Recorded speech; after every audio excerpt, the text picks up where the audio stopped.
Hi everybody, I'm Will O'Toole, Park Ridge Sports History again, but I'm delighted today to welcome back Park Ridge High School alum and former Owl pitcher, Kevin Herget. Now Kevin has had an unbelievable journey into the major leagues. He's had stops not just in the minor leagues, but at three major league teams. They are including Tampa Bay, Cincinnati, and Milwaukee. And I'm happy to say this year being with the New York Mets. So I want you to welcome Kevin. Hopefully we'll get a terrific interview in and learn so much about the insides and outs of baseball. Kevin, welcome to the show. I want to congratulate you on signing with the Mets. And just give us a little background on your Park Ridge history and then your development into the major leagues, because it is a fascinating trip, and it's an odyssey of one that you're indefatigable. You won't quit. And I want you to introduce yourself to the fans at home. Well, first, thank you for having me. I appreciate you asked me to be here. But I guess my journey, if I'm going to start from Park Ridge, was, I was three sports in high school, and baseball was always something I played when I was younger too. And when I was in Park Ridge, we obviously were pretty good, and we won the states in '09. And from there, I got asked to play at Kane University. I had a few options with the NJAC schools, and obviously when you go from a three-sport athlete to just one sport and pitching only, especially, I took all that energy I was using for other sports and just threw it into baseball, into pitching, and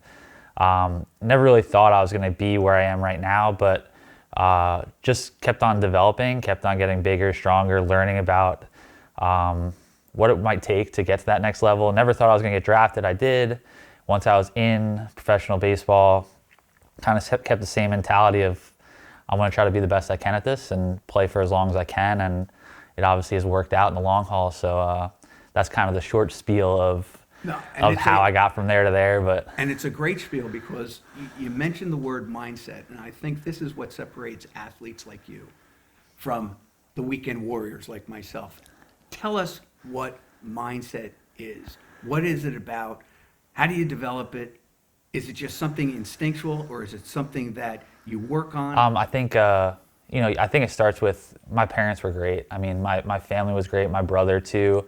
I think they set the example of head down, work hard, and see what happens. So it started there, and that mindset itself kind of just bred itself into how do I use this for something I want to do, and baseball was it at the time. So I kept my head down, I worked hard, and part of it was enjoying the process of it all, not just the end result. So a lot of the mindset that I feel went into it was hard work, and it's not going to be it's going to happen right now in this second. There's no magic pill. It was more of a hey, get a little better each day, a little bit, and see where you are when you pick your head up. And that's kind of the mindset I took going into it, concentrating more on just getting myself better, and then the results kind of came from that. So. And of course, your coaches have had something to do with it as well. Obviously, your parents, because they were fully supportive of you. Yeah, obviously, you have the talent to make it to the major leagues, but there is that just undefinable, intangible that separates you from other players, even in your own, between minors and majors, and between majors and all-stars, etc. And those are the things that don't come out on a war, right? And I've talked to Howard in the past. Howard Fredericks, our producer of this show. We talk about wins above replacement. And I'm going to throw that out to you. What do you think of war? Because now it seems to be the most judgmental. It's the be-all and end-all of any major league player and his pursuit of his dreams. It all comes down to war. And we've pointed out on previous shows where I can take the same player, pretty much give him the same stats, and his war is so different in terms of range or in point total from one year to the next. I always wanted to know what players think about war and all those kinds of really reports and resumes on your talent and on your statistics. So when it comes to war, I know it's a big thing now too, because in the world of baseball, with the CBAs and all that kind of stuff, they've incentivized younger guys to care about war because they get as it used to be, they held you for 6 years and You had to wait to like make your money in free agency. This is like the young guys who are really good. Now like they have all these incentives for them using WAR. So I think guys are a little more in tune with it. I don't know if we completely understand how it's calculated, so to speak, but just like you said, I mean, a lot of the analytics stuff and finding out how to be better and how to perform, I think a lot of it's just that. And then like the WAR kind of comes from that. I think like, I don't think you could really talk to many guys in baseball and say like, hey, explain to me like how do they calculate WAR? But they know if they are, performing at a high level and they're performing better than most around them, that WAR is probably going to show. So I know they know it's there. I just don't know if they know how it's calculated. Like I don't really exactly know how it's calculated. I have an idea, but and I'm a math guy. Like I got a math degree too, so it is complicated how they do it. But I think it is becoming more prevalent, I guess, with the talk in the clubhouse because things are incentivized from it. But yeah, I think most of the guys are just trying to perform to the best of their abilities, and then that WAR is usually a good indicator of how they're doing. So when you're in the dugout and somebody has just hit a home run, you're not saying, well, I guess his WAR value just went up by 0.5 Not because really. he hit it off an all-star Not really, or whatever. no. A home run is still A home run, and yeah. if it wins you the game or doesn't, Exactly. It's the important. Because I have to tell you something. I was doing right before the show, and this is not in stone, but your record against quote-unquote all-stars and Hall of Fame players is phenomenal. Interesting. You own some guys, Yeah. and you don't even realize it, do Yeah, you? no, I don't, not really. I was going through, now, I started with last year, 2024, with Milwaukee. Okay. I went back with Cincinnati, 2023, and then I went back with your first stop with Tampa Bay. Yeah. And it's phenomenal. I'm just going to put it this way. Goldschmidt and Arenado of St. Louis, they are combined 1 for 7 against you. And overall, I was just doing this. The records for either All-Stars or MVPs, and I'm talking about Yelich, I'm talking about Christian Walker, they've only gotten 6 hits against you in 25 at-bats. Yeah. And the fact that you are amazed at this is what we talk about with the, like, are the front offices knowing that these great ball players of today are only 6 of 25 against you? It's amazing. It's a 240 batting average for, I'm just doing a quick calculation in my head. And I've looked at your stats. You had at one point 6 strikeouts out of 7 at-bats against hitters like this. Corey Julks, Gavin Sheets, Paul DeLong, Casey Lee, Oscar Quillis, and Ibanez for Detroit. And this was after, listen, you went stretches, and this is what fascinates me. You had stretches where you were just unhittable, strikeouts and all the rest of it. And yet, I wouldn't describe you as a strikeout artist. You're a fly ball guy. Yeah. Are they aware of that? They are. I think. Okay. I think they know. I think they know who I am as a pitcher for the most part. I think the performance side is just its own thing, and strikeouts come. I feel like I have a pretty good idea of where the ball's going, so I think I know how to get strikeouts when I need to at times. But a lot of the situations I'm in, that's the other thing, is when you look at these situations I'm in, the games I'm in, they are, a little out of reach. That's kind of been my role. It's been more so the cleanup role than anything else. So those situations are a lot different to pitch in than a leverage situation because you're not necessarily going for your strikeouts. Like your role on that team for that day is to throw strikes, get outs, try to put up zeros, and be efficient so that they don't use anybody else in the bullpen.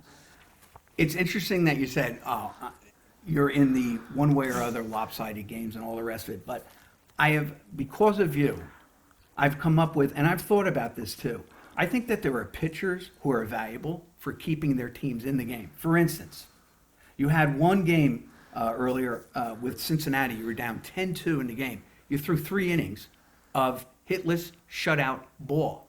You kept the Reds in the game. Yeah. Where you say to yourself, hey, listen, we come up with a couple of runs in these frames. We're back in this. Yeah. Do I go in? Do I keep my teams in the game where a grand slam can at least tie it? Similar to a relief, a hold, or a save opportunity, which you've had a couple of big saves in your career. Listen, I want to bring this back because I think seeing this, people don't realize the value of quote unquote the middle relievers and the guys who come in, let's say, lopsided wins or losses, and they, oh, wow. And I think that is the mentality of players at home or fans at home. And yet, you guys got to go up there. You're 60 feet 6 inches. You got to prove your worth every time, and you keep them in the ball game. Yeah. You can't ask for more from a ball player. And what I've seen with you, just based on the stats, yeah, you're a middle innings guy, but you do your job. Yeah. And you can't ask for more on that. So that's why I was happy when Howard got us this introduction and his interview, because it's nice to be able to celebrate the guys, who don't get, let's say, the recognition of the starters and, the stoppers in the thing. Let me ask you this. I have to ask you, the first time you took the hill as a major leaguer, you faced, ready for this? Actually, this goes back to Kent, where you were in Tampa Bay. I have all these little things. You faced the Toronto Blue Jays in your first go-around back in 2022. Yeah. You were great. Yeah. You were great. Gave up 2 runs, but you came back the next day, threw flawless. Then in your last outing with Tampa Bay, you threw 4 innings. It was actually your second longest stint in the major leagues. I got to ask you this. Did they think about maybe potentially putting you as a starter, or was just that was one of the things? So that year I was. In minor leagues, I was a starter. I was in Durham and doing really well with the Rays, and I was a starter, so that's part of the reason. Obviously, I was doing well enough where I pushed the issue to give me a shot in the big leagues. I don't know if you know the story. I was up the first time in Tampa, was there for 4 days, didn't pitch, got designated for assignment. And at that time, I was 10 years in, I was like, that was my shot. I don't know if I'm going to get another shot. But they gave me another shot in Toronto, and I threw, and I was a reliever there. And then the last game of the year, or it was the second to last game of the year in Boston, they were in playoffs, and it was one of those things, Glasnow is starting the game. You got after that. He's going to go 3 or 4 innings. You have the rest of the game. I was already built up as a starter. It was my last outing of the year. So that was my goal, or my job was to just get through the end of the game. They didn't really care if they won or lost at that time. It was just save our guys, get to the end of the game. So and you gutted it out. I mean, there was a little struggle, but you fought your way through. Yeah. You battled for 4 1/3 innings. Yeah. In your first go round. Yeah. After 10 years, and I have to ask you this, because what's it like being in the minors like that? You're in the minors for a number of seasons after college and all the rest of it. Tell us what goes on in your mind as a player. I mean, at first I was, you're thrilled. I got drafted. I wasn't expecting it. I was like, this is the greatest thing ever. And obviously it is. You're going through this. You're playing baseball for a living. You might not in the minors be making a ton of money doing it, but it's still baseball. You're still making a paycheck to, go out and play a game. So that was the mindset at first. But then once you get to AAA and you're like, I could do this. I could get to the big leagues, and then it's a different story of performance might not matter as much. It's opportunity. It's people getting hurt. It's people underperforming. It's, being at the right place at the right time. But I learned rather quickly. I think there was probably a year where I was thinking way too much about wanting to get there. I have to perform it this way to get there. And then after, I think that next year I came back and I was like, I just need to worry about performing. All the other stuff I can't control. I can control going out there, preparing the best I can, performing the best I can, and hopefully something good will happen after that. It doesn't necessarily mean it's gonna, but at least if I'm thinking about the things I can control, then it's easier for me to deal with as opposed to dealing with all the other stuff that I can't control. So a lot of it was just learning that. It was learning that I have to just worry about me and control what I could do, which is perform the best as I can, get as good as I can, learn as much as I can, and then hope that opportunity comes and the timing comes. And it ended up coming a little bit after that. Sure. But the minor leagues, a lot of guys I think go through the same thing. It's you're so worried about moving to the next level or performing at a certain level to get to the next level, and the basic is you got to just be the best you could be, and then just hope that things are in your corner, people are in your corner, the timing's in your corner, and good things will come from it. And there it goes back to what you were mentioning. It's that mindset. Yeah. Kevin, let me ask you this. Coaches, how were they along the way for you? Great. I mean, I Was think there one that you can point out that you say, wow, you know what, he gave me a pitch or he showed me something to adjust my I always say I've learned something from every coach I've been around. Like, and I feel like I try to keep that mentality all the way through. Even if it's like the tiniest thing in the world. Like, there's something you learn about being a professional athlete and going about your business, and you learn something from everybody you're around if you're willing to learn and looking for it. So I always enjoyed the Cardinals were really good at having the older guys around. So Chris Carpenter, Isringhausen, guys who have been through it for a while. They're always around to talk to us, just baseball. It wasn't like a mechanical thing. It wasn't a, you have to do this, you have to do this. It was just they were there as a reference to talk to and talk baseball, which was always a nice thing. They had just a better perspective or a different perspective than some of the coaches you were around or some of the front office people you were around or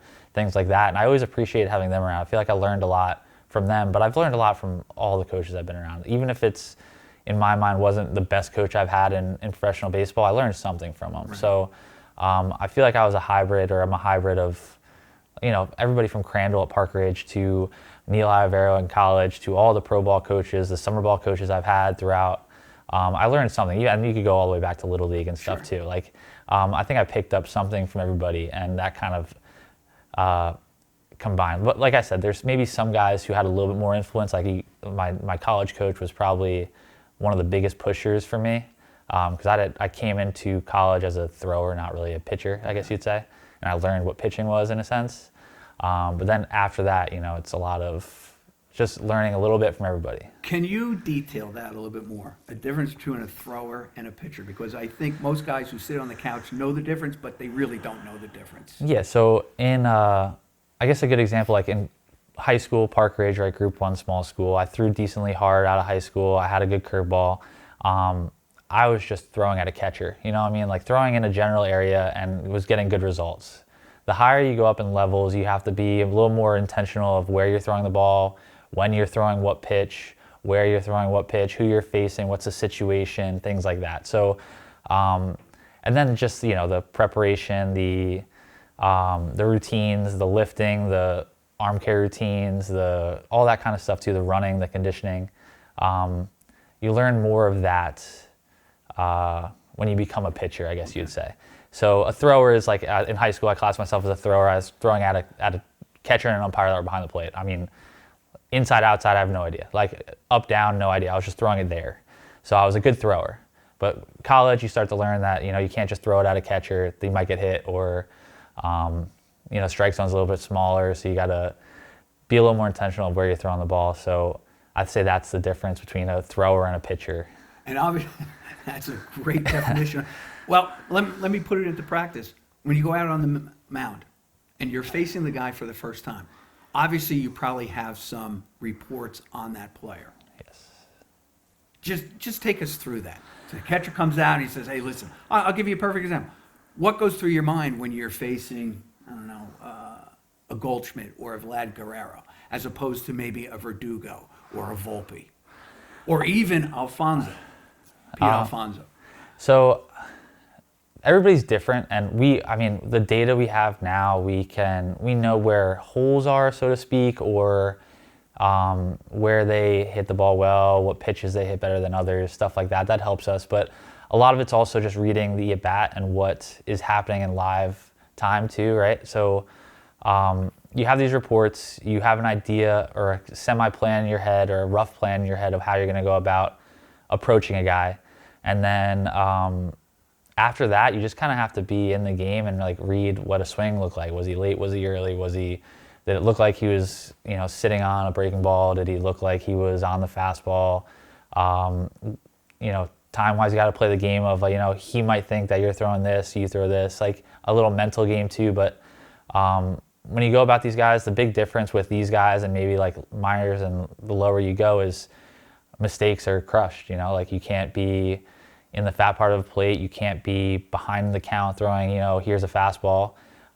They're still going to mishit it sometimes, but they're also going to do damage a lot of times too. So a lot of times it's just honestly being aggressive with all these guys, because if you are aggressive and you get the first strike, you are in control in a pitcher. I mean, I know you probably know this from a statistical standpoint. Like the 1-0 to 0-1 is a huge difference. The 1-1 to 1-2 or 2-1 is a huge statistical difference. And these guys just, if you make a mistake, they just do a lot more damage on it, and they're just more professional, and they'll make adjustments with you during the game. You can't just throw to a spot and be like, oh, that's their cold zone and they're not going to hit it. They will adjust and they will hit it. They're professionals and they know what they're doing. So again, it's having a rough plan of what you're going to do, and then adjusting, being in the game and adjusting to what you see, and trusting your instincts of what, I've done this for a while. I've thrown a lot of pitches and seen a lot of reactions of how a hitter fouls the ball off or sees the pitch or takes the pitch and stuff like that. So I have an instinct of what I should throw and what's best for me to throw next, and what I saw the hitter do there. So, yeah, I mean, that's kind of my... And I have to tell you, you are backing up with the evidence I've found. Statistically speaking, this is how I would view you. You frustrate big hitters to the point where they don't get the meat of the bat on the ball. And I can judge that by the number of pop-ups that you force on the better hitters, and the number of fly balls that are just cans of corn in center field or in right field. Yeah. I'm not saying, obviously, every pitch you've thrown is perfect, but you frustrate the hitters. Yeah. I think that's a good example, because I've had hitters I've played with. I've obviously played with a lot of guys. I've faced a lot of guys who I'm one of the guys that they go back after they strike out or fly out, and they're like, I should have crushed that, but they didn't. And it's like, that's happened my whole career for the most part. So my best pitch is my changeup, outside of like fastball changeup. And hitters always say that my changeup is just sneaky in the sense of, it looks like it's going to be there. It looks like it's going to be a certain spot at a certain time. It just isn't. So they mishit it a ton of times too. But I think I've gotten that a lot, where I frustrate hitters in the sense that they think, on paper they might see, like, I don't throw 100 miles an hour. My breaking pitches aren't like the craziest moving pitches in the world. So on paper, they think that they should be, crushing me, but then, consistently I get out. So I think that's a good example of like the frustration that some hitters... And your performance last year, you were under 2 as an ERA in quite a few games for Milwaukee. Yeah. And instead of me asking you, do you mind showing the viewers at home difference between, let's say, your changeup, maybe how your changeup might be different from one of the other pitchers on your team, etc. Just using the grip of the ball. Sure. So changeup, I throw a 4-seam changeup. So if a 4-seam fastball is across the seams, I don't know if you guys can see this, but a 4-seam fastball is across the seams. I do the same thing with my changeup, which is a little different. A lot of guys throw a 2-seam changeup. And that means that, and I'm not trying to be stupid here, but I am.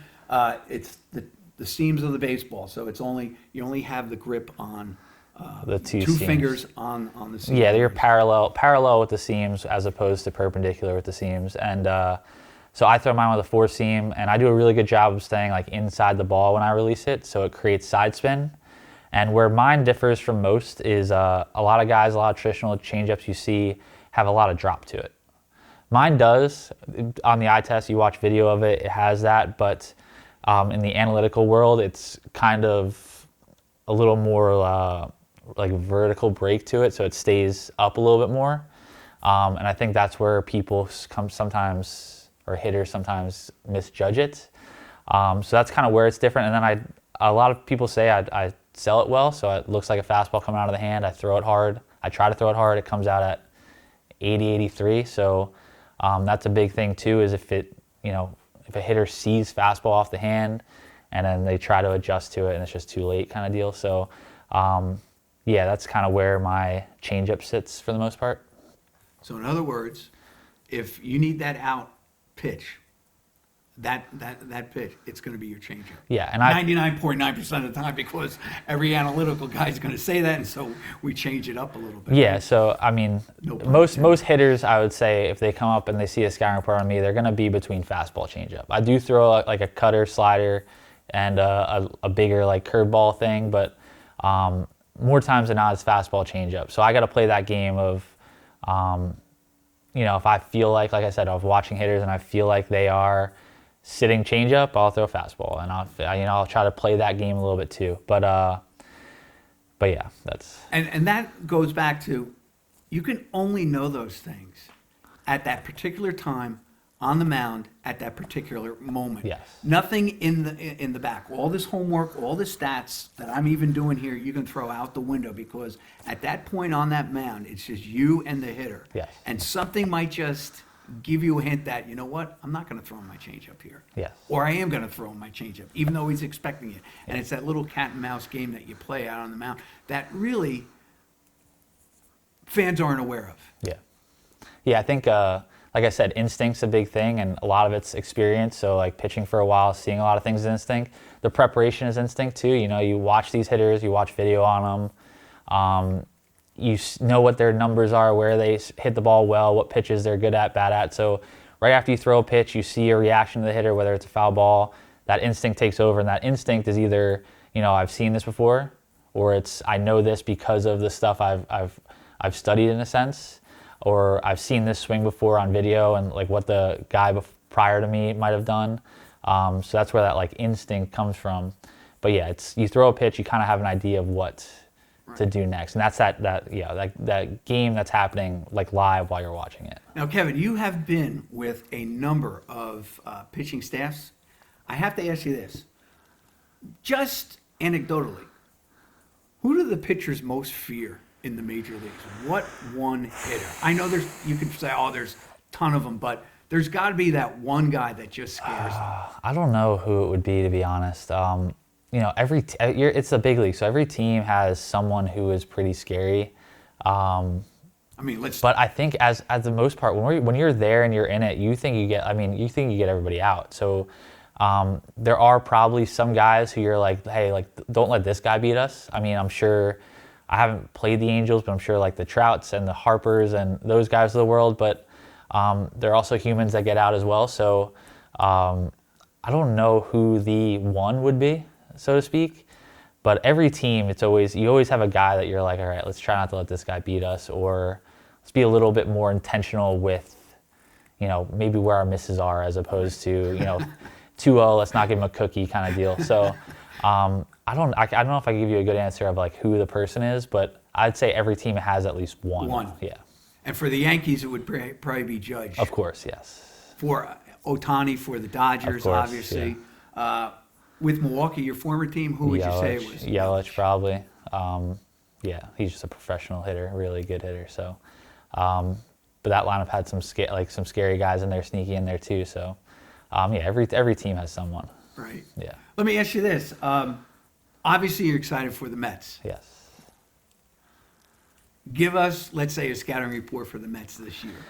A scouting report? Ooh, I don't even know. They have... Juan Soto, obviously, they signed the big one. I know I've looked into him a little bit before. I know super patient hitter, can do damage. Probably can't throw a lot of things like off the plate for him to swing at. You have to try to get him out in the zone, which is scary. But he's someone you have to be, I feel like, in tune with the at-bat and react to how he is reacting. I think a scouting report on him or having a set plan of I'm going to throw this going into that at-bat would be really tough, because I think he is a professional, one of the best professional hitters out there, and can adjust on the spot. So I feel like you have to have a plan, but also be willing to change that plan based on what you see and trust your instinct in your eyes to what's happening. Because he won't expand off the zone much, and will do damage in the zone. So like, where do you throw him? You just gotta figure out where he's looking, or have an idea of where he's looking in the zone, and try to do the opposite. Kevin, that's amazing, because you haven't faced Soto. No. And that is one heck of a scouting report off the top of your head. Yeah. I do enjoy looking into like the hitting guys and the scouting reports to just kind of have an idea. If I do ever face him, I have a mental note, I guess you'd say, of what I think I would do, kind of deal. But throw the ball, watch out. Yeah. I don't get hit. And obviously, Alonso, you have faced Alonso.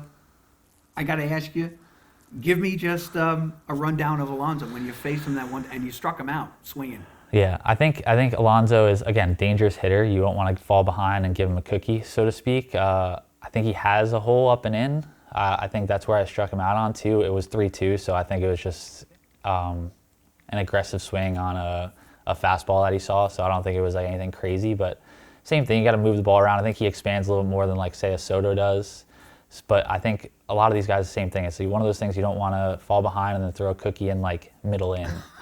He's going to crush it, and he's obviously a professional hitter like that too. So he's someone who I would attack early and then expand later, whether it's up, whether it's away, whether it's down, and then just read again what the reaction is off of that. Earlier, because I do want to get into your hitting, and this in particular, I had said to you, "Oh, Kevin, you throw lefty?" No, I bat lefty. Yeah. I throw righty. It's an interesting thing because growing up, did you see yourself as a hitter or as a pitcher first? Because you did say that to me. Oh no, I'm a lefty. Yeah, so I thought I was a good hitter, and I went to college thinking I could be a good hitter, and I think I could have. I don't know if I would have committed so much to pitching if I did, but I think in high school I thought I could do everything. Okay. And then I learned in college that it's hard to balance everything. Not even like I could do it, but to be the best at something or be really good at something, that would have taken my attention away from pitching, you know what I mean? So I think I could have been a good hitter. I think I would have taken away from my ability to develop as a pitcher. And then I don't know if I'd be here right now talking to you about playing in the big leagues, but I think I was a good hitter. I think I was just never going to be, looking back now at professional hitters, I don't think I was going to ever be that. You know what I mean? Okay. I think I was a solid average to maybe slightly above average hitter at best. So you turn to pitching. Yeah. Smart move by you. Name me some of the guys that you admire or that, I don't know, like I cartoon. So there are many cartoonists that I say, wow, I love to look at what they do, their style and all the rest of it. It's the same thing with pitching. There's got to be a guy that you try to mirror maybe your form, or you like to see how they throw the changeup. Give me some guys that you probably looked up to or tried to model yourself in. I know early on it was Lincecum because I'm 5'10", I'm not 6'4". Right. So when I was going through that like pitching journey and trying to figure out how to throw harder and things like that, I mean, he's someone who I think a lot of kids and a lot of guys looked up to because he was shorter, throwing 97, 98, and you're like, how is this kid doing this? So he always looked tall on the mound. I think he was 5'10", maybe. He might have been 5'9". Like a beanpole. And he wasn't very big, so it's like he's obviously doing something really well, very unique and different from a mechanical standpoint to be able to throw that hard at that size. And this was, in 2010, 11, 12, whenever it was, when we were still very big on, pitchers are 6'4" and above, right. 6'3", 6'4". It's changed a little bit now with analytics because if you throw hard, you throw hard. They don't really care as much anymore. But it used to be we want workhorses who are 6'3", who throw crazy hard. And that's why I thought originally when I saw lefty, he's a southpaw, because usually the smaller pitchers are going to be southpaws because they're so few and far between. Yeah. And that's Tim Lincecum. Yes. Okay. With the Giants.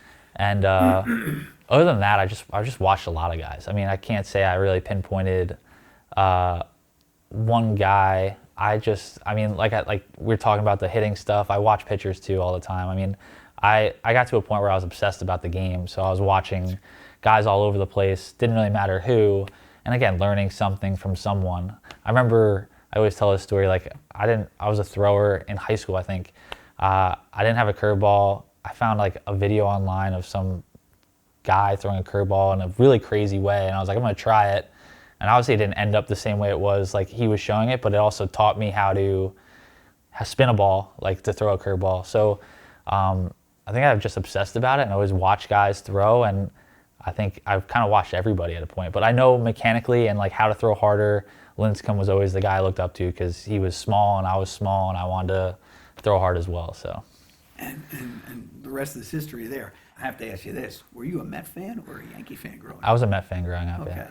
So you grew up, the 2008, 2005, you young enough for the Piazza years when they went to the World Series? Yeah. Oh, okay.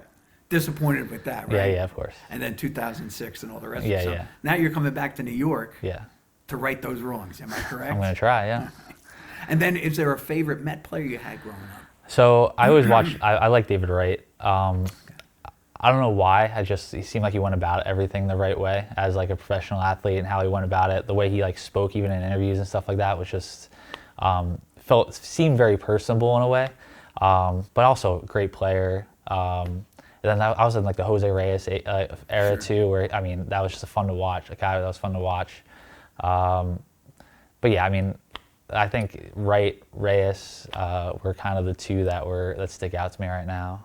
I think it's fantastic that boyhood dreams are being realized now. Yeah. After, listen, you battle.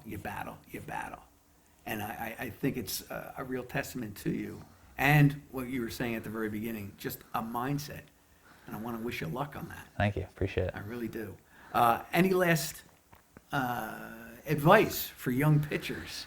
Advice? I think what we talked about earlier about I think this might go with everything, but if you have a goal that you want to attain, at least for me, I wasn't thinking about like, I want to be a big league pitcher every day of my life. I was, how could I get a little bit better each day, and kind of push towards that goal, but not necessarily thinking about the end crazy goal. I was just thinking about, let's keep my head down, work hard, and just move a little bit forward, move the needle a little bit forward, and then, hopefully one day look up and you're where you want to be. And you've shown that. Yeah. Kevin, I want to wish you best of luck. Thank you. Appreciate it. With the Mets and in all things baseball. Thank you. Appreciate it. And I want to thank you for appearing on Park Ridge Sports History. Of course. Thank you for having me. Thank you, Kevin. And we will talk again. Okay. This is Will O'Toole for Park Ridge Sports History. Thank you for joining us.